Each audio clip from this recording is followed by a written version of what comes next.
Hey guys, and welcome to Chapter 4. Now, we started very briefly, Chapter 5 on Friday, if this is going to be the last video where we're really getting caught up. Chapter 5 is more or less new. We got to the introduction stage, but with so many people gone, we didn't go forward into Chapter 5. So this is the last review of where we were before class, and this is an important chapter, a very important chapter.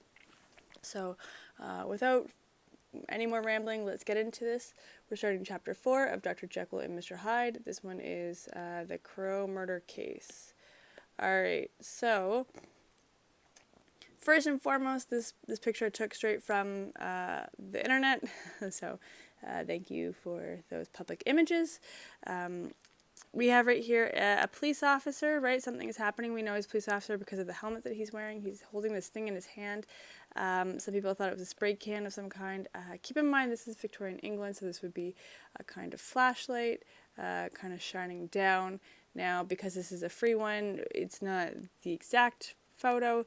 This depicts a woman here, but we're going to find out that it's going to be a man that we're looking at for the murder. But we're going to be kind of getting into this idea of something is happening and somebody dies, right? When we're talking about murder, we're talking about death. So we're kind of into like a whodunit sort of murder mystery going on. Okay, and we jump straight into it. Before we jump in, though, I want you to take a quick moment, pause right here, and I want you to write down, give me 5 things that you remember, 5 details. Think of this as just like a little mini quiz. What do you remember from the previous chapters? Okay, did you do that? Are we back to hit play? Beautiful, let's go down below. Okay, the Carew murder case. Nearly a year later, now I always know I stopped right at the beginning, but a year later, right? It has been a year since we've seen Mr. Hyde and Mr. Utterson and Dr. Jekyll. Why? Why is Stevenson waiting for 1 year in order to continue this story on? Why wasn't it just the next week or the next day?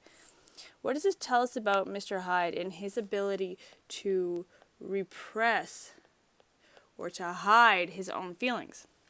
Because remember, Mr. Hyde's natural inclination, or his natural want to do, is to hurt other people, right? He hurt that little girl, and we're going to see probably that something's going to happen with him in this murder case. Sorry, I'm just moving my iPad.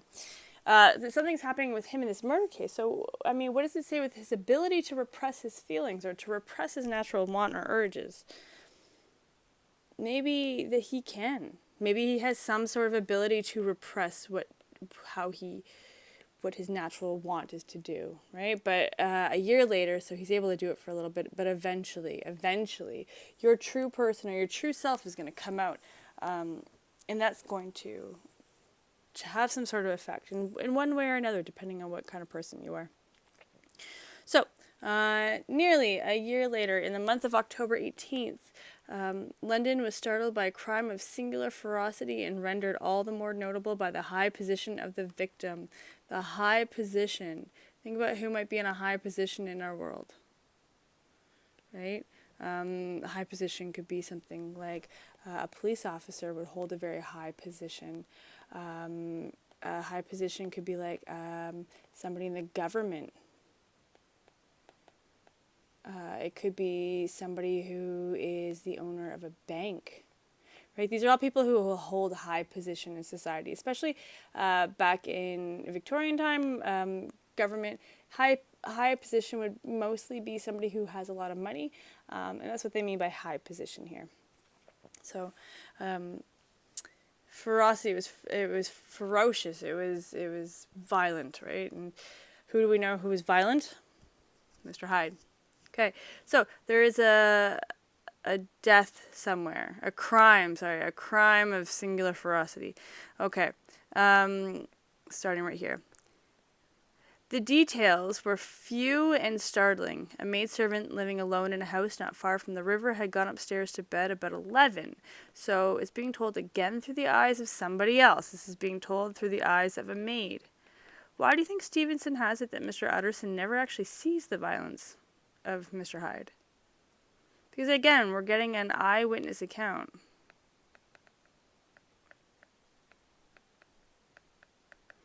So something that's kind of strange. Okay. Although a fog rolled over the city in the small hours, the early part of the night was cloudless, and the lane which the maid's window overlooked was brilliantly lit by the moon. It seemed she was romantically given, for she sat down upon her box. She was happy to look outside, which stood immediately under the window, and fell into a dream of musing. Never, she used to say with streaming tears when she narrated that experience, never had she felt more at peace with all men or thought more kindly on the world.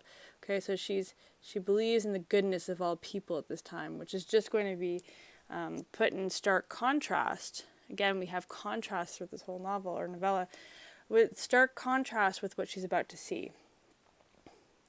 And as she so sat, she became aware of an aged and beautiful gentleman with white hair drawing near along the lane and advancing to meet him.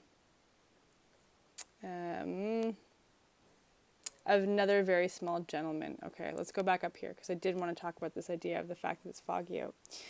Okay, so although a fog rolled in, we have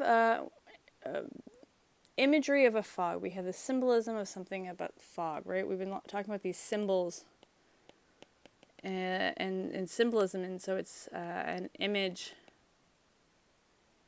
that represents a bigger idea.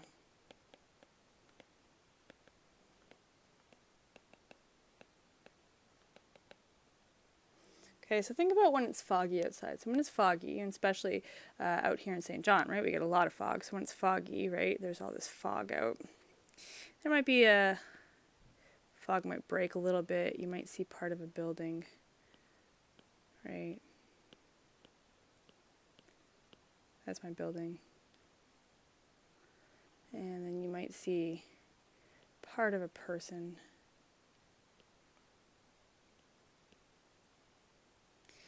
But you don't really see very much, right? So if you're sitting here and you're looking out on this very foggy kind of landscape, you can see some things, but can you see everything in this fog? No, not really. You can't see very much, right? So what do you think that the fog can symbolize? What is the symbolism of the fog? So let's take a quick peek. Fog.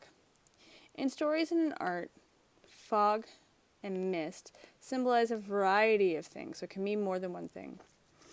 We're not going to get to obscure, basically. Something that is mysterious, a dream, confusion, a blurring between reality and unreality. A bit of a strange way of saying that, but we don't know what is real and what is fake, essentially, right? We have no clue. We have no idea. Is that a car that's coming up? Right? Maybe that's a car right there. Are there multiple cars? Is that the street lights? Is that a person walking back there? Maybe you can kind of see them sort of in the background. But is there somebody standing over here? We don't know. We can kind of have a good idea that there's a car here. There's like some good headlights, and these are street lamps for sure. But I mean, really, what else is in this image that you can't see? What is real and what is fake? We don't know. So we have this kind of blurring between reality and unreality or our dreamlike world. Okay, so think about it. This murder is going to take place at a time where everything is foggy. It's difficult to see what the truth is.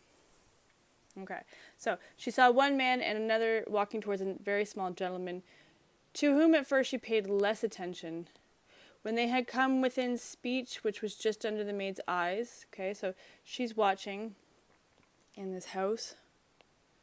She's sitting there. This is her right here. Okay, so she's watching and she's, loving humankind right now, and she can see kind of everything below, and there's a man. I give them little top hats because it's Victorian England. It's cute. Okay, and he's talking to this other man. Okay, so she can see them. They're right below her. But because, again, it's foggy, maybe they're having difficulty seeing her, or maybe they don't even care to look up. Okay. So the other man bowed and accosted, which was just under the maid's eyes. The older man bowed and accosted the other with a very pretty manner of politeness. Okay, so this guy right here, he's tipping off his hat. He's saying, "Oh, hello."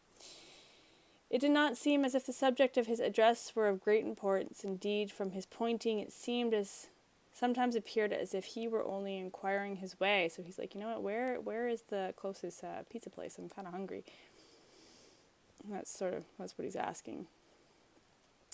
But the moon shone on his face as he spoke, and the girl was pleased to watch it. It seemed to breathe in such an innocent, old-world kindness of disposition, yet with something high, too, as of a well-founded self-content. So we know that the fog is sort of out. It's a little hard to see, but the moon is kind of shining through a little bit. Okay, so we have this kind of between what is false and what is real, kind of fighting each other. Presently, her eye wandered to the other, and she was surprised to recognize in him a certain Mr. Hyde. So she understands that this guy right here is Mr. Hyde, who had once visited her master and for whom she had conceived a dislike, so she automatically doesn't like him, very much like everybody else. He had in his hand a heavy cane. Okay, a cane is like a kind of walking stick, with which he was trifling.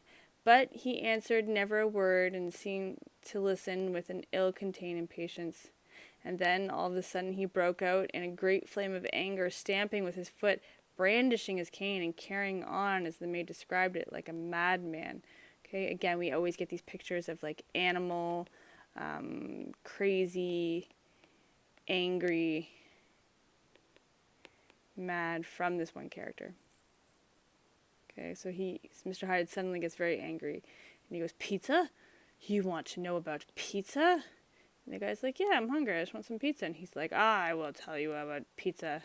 And he starts waving his cane around, right? This is a nice heavy walking cane that somebody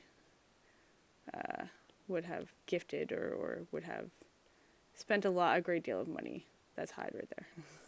Okay, so he's taking this walking cane and he's kind of brandishing it all around. The old gentleman took a step back with, I'm going to come back to this in a second, the air of one very much surprised and a trifle hurt. Okay, so he's kind of upset. He's like, "Oh, I was just asking about pizza." Okay, so we have a little bit here where we're talking about this idea of foreshadowing, right? We've seen a little bit of foreshadowing at the beginning of the book. Foreshadowing, just to give you a background on it, it's a literary device in which the writer gives an advance hint of what is to come later in the story. Kind of think about it as like when you're watching a TV show and you get a little hint about who might be the killer, and you might call it a spoiler. Now, you haven't actually been told who the killer is, you're just given a really good hint. That really good hint is called the foreshadow. Foreshadowing often appears at the beginning of the story or a chapter and helps to develop expectations about the coming events in a story. So my question to you, where do we see foreshadowing in the first chapter? Where do we see a very similar action? Something that might help point out to what is going to happen later on in the novella.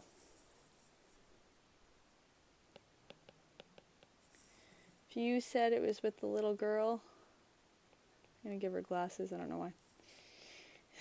Okay, if you said it was with the little girl and him kind of stomping over her, you would be correct. This is kind of where we're seeing a little bit of foreshadowing into what his character is like, and we know that we're promised a little bit more. Alright. Starting right over here. And that Mr. Hyde broke out of all bounds and clubbed him to the earth, and the next moment, with ape-like fury, again we have animal nature, he was trampling his victim underfoot and hailing down a storm of blows under which the bones were audibly shattered and the body jumped upon the roadway. Think about how much force you would need to audibly shatter some bones, right? You'd have to be breaking some pretty big bones, and that would be quite loud. At the horror of these sights and sounds, the maid fainted. It was 2 o'clock. Again, we have the middle of the night, right? It's 2 a.m. When she came to herself and called for the police. The murderer was long gone ago, but there lay his victim in the middle of the lane, incredibly mangled. The stick with which the deed had been done, although it was of some rare and very tough and heavy wood, had broken in the middle under the stress of this insensate cruelty. Okay, so again we have kind of this very big The idea of like how cruel he would be to have to break such a big stick in order, and not only just to break stick, but to hear it, right? He's audibly shattering the body, and the heavy wood was broken. Think about the violence in this, right? He's being considered close to an ape, and if you've ever seen an ape attack someone, it's violent. It's very, very violent. And if you haven't, pause the video right now. I mean, go down that little bit of a YouTube rabbit hole and take a look at like ape attacks. So you can kind of get an idea of how Stevenson is calling this guy. Okay, very, very, very violent. So think about how this is continuing to build that character of Mr. Hyde. We kind of chatted a little bit about that already. Okay, continuing on. And one of the splintered half had rolled into the neighboring gutter, and the other, without doubt, had been carried away by the murderer. A purse and a gold watch were found upon the victim, right? So money was found on the victim, but was not taken. But no cards or papers, except a sealed and stamped envelope, which he had been probably carrying to the post, and which bore the name and address of Mr. Utterson. Okay, so this strange man has Mr. Utterson's name on this envelope. He was going to go mail this letter. Maybe that's what kind of set off Mr. Hyde, is that this gentleman had Mr. Utterson's name on an envelope. I don't know. But we know that all of a sudden Mr. Utterson's going to kind of be involved. Okay, so again, to kind of give you this idea, I mean, these are obviously artist renditions or artist depictions or artist pictures of kind of like how violent it is. Like, look at all that kind of like, right, things are smashed. We have a lot of anger, like just very angry, to kind of get an idea. And just a really kind of interesting way to write this. And in the next moment, with Apelike Fury, he was trampling his victim. Again, we have trampling kind of being in the center of it. But it's not calmly trampling anymore. It's with Apelike Fury, right? So now we have this kind of very angry trampling. Okay, it has escalated. It went from like, you're calmly trampling, and all of a sudden he's like all the way up here. Okay, this is with the girl. This is with the gentleman. Sorry, I know it's messy. And hauling down a storm of blows under which the bones were audibly shattered and the body jumped on the roadway. Okay, so it's very, very violent. Okay. Again, here's another picture, a rendition. We have the cane in his hand is being broken from how much he's stamping on the foot or on the gentleman. We have the envelope over to the side, and we just have like this very violent act, right? So, Mr. Utterson's on the case. He's going to be involved. We know that envelope was there, right? And we know that Mr. Utterson's going to be kind of pulled into this. Okay. This was brought to the lawyer the next morning before he was out of bed, probably by the police. And he had no sooner seen it and been told of the circumstances than he shot out a solemn lip. I shall say nothing till I have seen the body, said he. This may be very serious. Have a kindness to wait while I dress. And with the same grave countenance he hurried through his breakfast, drove to the police station, whither the body had been carried. So, I mean, think about this. Mr. Utterson was just told that somebody died, and he hurried through breakfast, but he had breakfast. So he's concerned, but he's not that concerned. Okay. As soon as he came into the cell, he nodded. Yes, said he, I recognize him. I'm sorry to say this is Sir Danvers Carew. I don't know if I'm pronouncing that properly, but we're going with it. Okay. Sir means that you were knighted. Okay, so that means the queen took this big fancy sword and she dubbed you a knight. A knight would be somebody who would serve her. Typically, that's my knelt down guy. Typically, it would be somebody who's done something really good for the British crown, or somebody this time probably who has money, who has influence, who has power. Okay, we're not talking about a little girl who's 8 to 10 in a unfashionable part of town. We're talking about somebody who is very, very fashionable indeed. So what do you think is going to happen in response to this kind of beating or killing? Do you think it could be paid off? Probably not. "Good God, sir," exclaimed the officer. "Is that possible?" The next moment his eye lighted up with a professional ambition. "This will make a great deal of noise. This will make a big deal," he said. "And perhaps you can help us to the man." And he briefly narrated what the maid had seen and showed the broken stick. Mr. Utterson had already quailed at the name of Hyde, but when the stick was laid before him, he could doubt no longer. Broken, battered as it was, he recognized it for one he himself had presented many years before to Henry Jekyll. Okay, so the walking stick was a gift from Mr. Utterson to Dr. Jekyll. We already talked a little bit about all of this. Okay. Is this Mr. Hyde a person of small stature? Is he a short person? Particularly small and particularly wicked looking is what the other maid calls him. Is what the maid calls him, said the officer, right? So he's wicked looking. Something is wrong. Mr. Utterson reflected, and then, raising his head, "If you will come with me in my cab," he said, "I think I can take you to his house." It was by this time about 9 in the morning, in the first fog of the season, right? Again, this is very foggy season. We don't know what's going on. We don't know the truth. A great chocolate-covered pall lowered over heaven, but the wind was continually charging and routing these embered vapors, so that as the cab crawled from street to street, Mr. Utterson beheld a marvelous number of degrees and hues of twilight. Okay, we're going to pause right here. A pall is a kind of cloth spread that you put over a coffin. Pallbearers would be someone who held the coffin. So we're having very much this imagery of death. Why do you think that he would compare the fog to a pall? What do you think this does for the mood of the chapter? What do you think this does for the tone and the mood? Is it a happy mood? For here it would be dark, like the back end of evening, and there would be a glow of a rich, lurid brown, like the light of some strange conflagration, and here, for a moment, the fog would be quite broken up, and a haggard shaft of daylight would glance in between the swirling wreaths.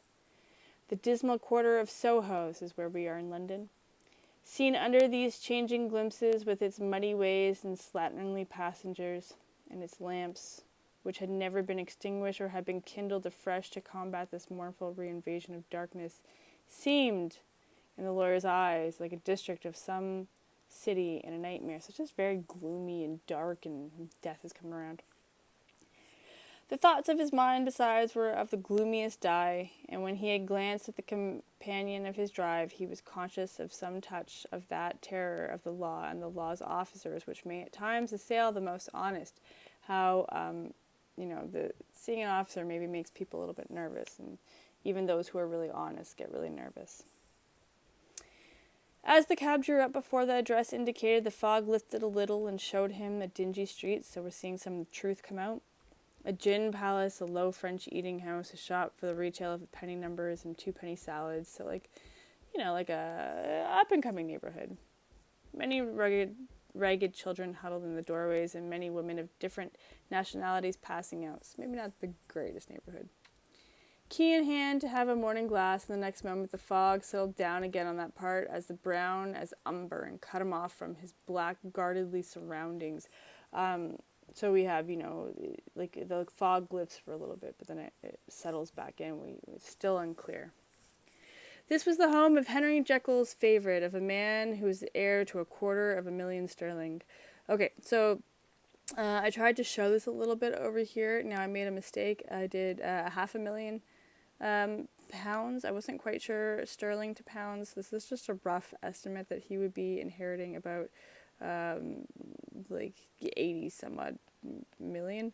Don't know how accurate that really is in terms of today's dollars, but it's a lot. I just really want to get into the impression that it's a lot of money that this guy is set to inherit. Whether it would be 80 million or even just if it was 8 million, I mean, heck, that's a lot of money, right?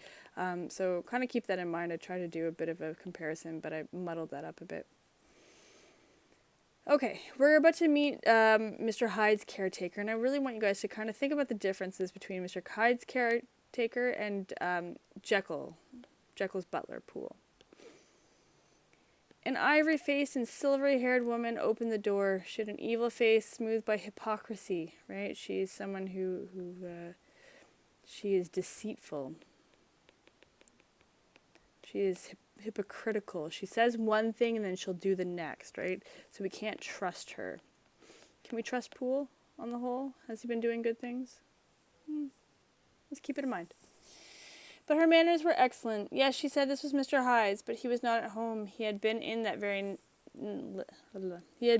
night very late, but had gone away again in less than an hour. There was nothing strange in that. His habits were very irregular, and he was often absent. For instance, it was nearly 2 months since she had seen him till yesterday. Right, so Mr. Hyde has gone for 2 months at a time. Kind of strange.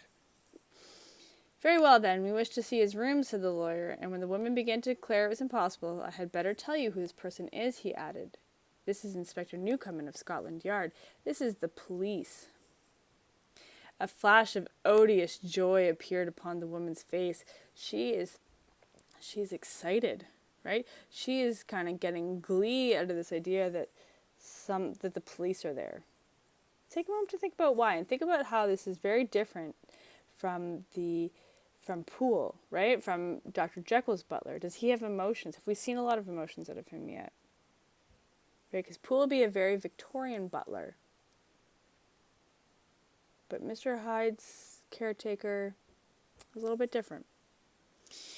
Ah, said she, he is in trouble. What has he done? Mr. Utterson and the inspector exchanged glances. He doesn't seem a very popular character, observed the latter. And now, my good woman, just let me and this gentleman have a look about us. In the whole extent of the house, which but for the old woman remained otherwise empty, Mr. Hyde had only used a couple of rooms, so he's only using a few rooms in the house. But these were furnished with luxury and good taste. Okay, so it's even though he doesn't use the whole house, where he has used the house, he's put a lot of money into it. A closet was filled with wine, a plate was of silver, the napery elegant, a good picture hanging upon the walls, a gift, as Utterson supposed, from Henry Jekyll, who was much of a connoisseur, and the carpets were of many piles and agreeable in color. At this moment, however, the rooms bore every mark of having been recently and hurriedly ransacked. Okay, if you're ransacking something, you're grabbing something very, very quickly. Clothes lay about the floor with their pockets inside out, lock-fast drawers stood open, and on the hearth there lay a pile of grey ashes, as though many papers had been burned. From these embers the inspector disinterred, or got out, the butt end of a green cheque-book, which had registered the action of the fire, or resisted the action of the fire. Okay, so a cheque-book would be like a kind of credit card, but people still use them. They're quite a bit older, but they just allow you to take money out of your account, like a checkbook, like a debit card or a credit card. The other half of the stick was found behind the door. This would be the walking stick, the cane that murdered Sir Danvers Carew. And as this clinched his suspicions, the officer declared himself delighted. A visit to the bank, where several £1,000s were found to be lying to the murderer's credit, completed his gratification. Okay, so we have a lot of money in this account, right? They went and they found how much this account was worth. You may depend upon it, sir, he told Mr. Utterson. I have him in my hand. He must have lost his head, or he never would have left the stick, or above all, burned the checkbook. Why, money's life to the man. We have nothing to do but to wait for him at the bank and get out the handbills, to get out the handcuffs. This last, however, was not so easy of accomplishment, for Mr. Hyde had numbered few familiars. Even the master of the servant maid had only seen him twice. His family could nowhere be traced. He had never been photographed, and the few who could describe him differed wildly, as common observers will. Okay? No one can describe this guy. No one. He has no family. No one has seen him more than twice. Those who see him differ in how they explain what he looks like. Only on one point were they agreed, and that was the haunting sense of unexpressed deformity with which the figure impressed his beholders. There is something wrong. Now, my class, we did that little activity where we talked about like the lumps and bumps on your head, right? And how those mean something. Those tell you about what you look like. So think about like, that's my person. Think about, how the lumpier and bumpier your head was, right? And they're considering this as a kind of, they call it deformity. Now in today's terms we wouldn't use that word, but the more that you didn't look the part, the more evil that you were thought to have expressed or to have, right? Not that this was correct thinking and not that I am justifying this, but I want to give you a little bit of a context about why why they're using this word of deformity and why they think this. Okay, so think about why he really can't be, why he can't be described. Why would Stevenson do this? Okay, so this ends chapter 4. We are going to go on to chapter 5 in the next video, the incident of the letter, where we're going to get to know a little bit more about what's going on. Okay, as always, I hope this was helpful in understanding Jekyll and Hyde. We should be all caught up at this point. If there's anything that you have questions about or any videos that you want to see about anything that we've done this year, this would be a good time to kind of get caught up and do a nice little refresher. It could be about sentences, it could be about complex, simple sentences. It could be about what do I mean when I ask you what the subject of a sentence is. It could be about how to write a strong paragraph. So anything that you've got, just throw it into the comment section below. Email me, or as always, you can message me on Teams, but you know how to contact me. And I'll see you guys in the next video. Okay, bye.